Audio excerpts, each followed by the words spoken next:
نحمده ونصلي على رسوله الكريم اما بعد فاعوذ بالله من الشيطان الرجيم بسم الله الرحمن الرحيم فخلف من بعدهم خلف اضاعوا الصلاة واتبعوا الشهوات فسوف يلقون غيا الا من تاب، پس ان کے بعد برے لوگ جانشی ہوئے جنہوں نے نمازوں کو ضائع کیا اور خواہشات نفسانی کی پیروی کی، پس عن قریب وہ غی میں جائیں گے، مگر جس نے توبہ کی وہ محفوظ رہے گا۔ نمازوں کو ضائع کرنے کے یہ معنی نہیں ہے کہ بالکل نماز پڑھتے ہی نہیں تھے، بلکہ یہ معنی ہے کہ پڑھتے تو تھے مگر نمازوں کو مؤخر کر کے پڑھتے تھے،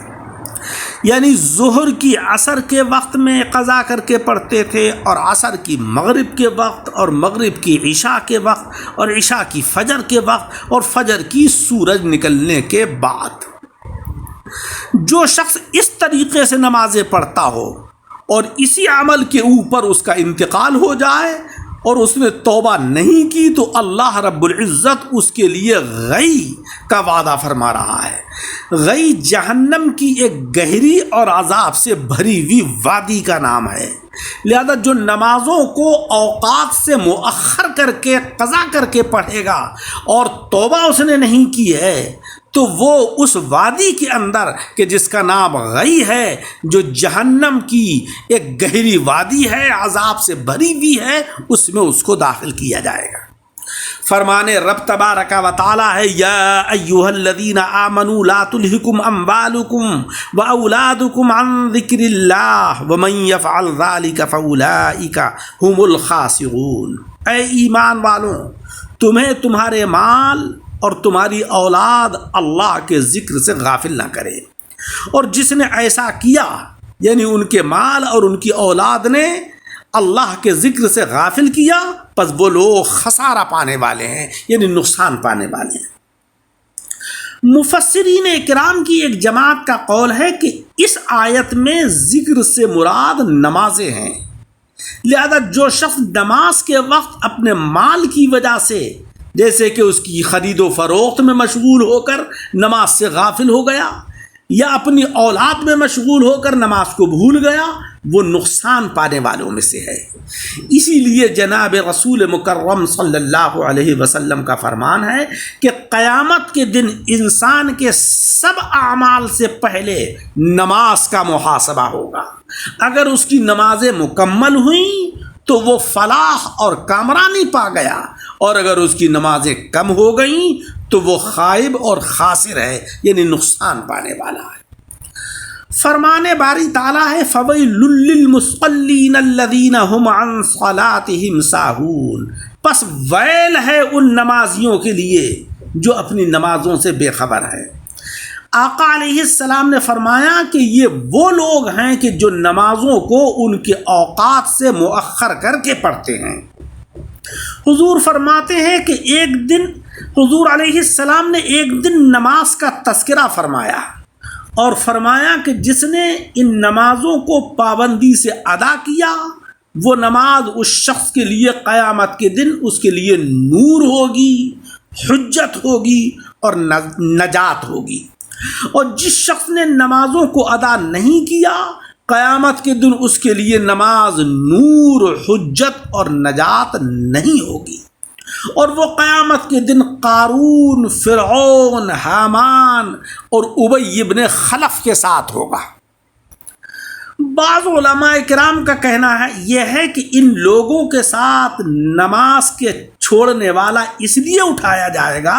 کہ اگر اس نے اپنے مال اور اسباب میں مشغولیت کی وجہ سے نماز نہیں پڑھی تو وہ قارون کی طرح ہو گیا، اور اسی کے ساتھ اٹھایا جائے گا، کیونکہ قارون بھی بہت مالدار تھا، بے حساب اس کے پاس دولت تھی، لہذا جو دولت مند اپنی دولت کے حساب و کتاب میں مشغول رہا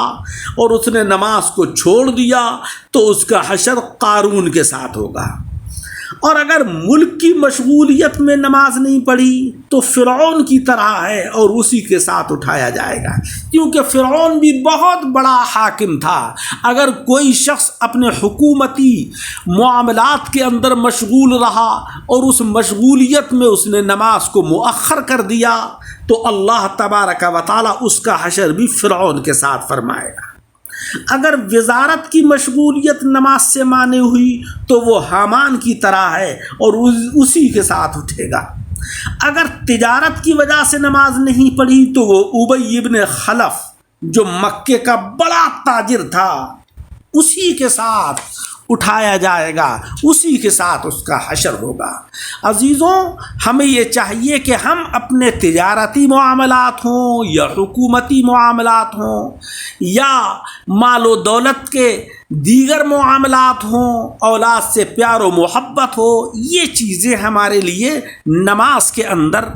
تاخیر کا سبب نہ بنے۔ ہمیں یہ چاہیے کہ وقت پر ہم نماز کو ادا کریں۔ حضرت سعد بن ابی وقاص رضی اللہ تعالیٰ عنہ ایک روایت میں فرماتے ہیں کہ میں نے حضور علیہ الصلاۃ والسلام سے اس آیت کے معنی پوچھے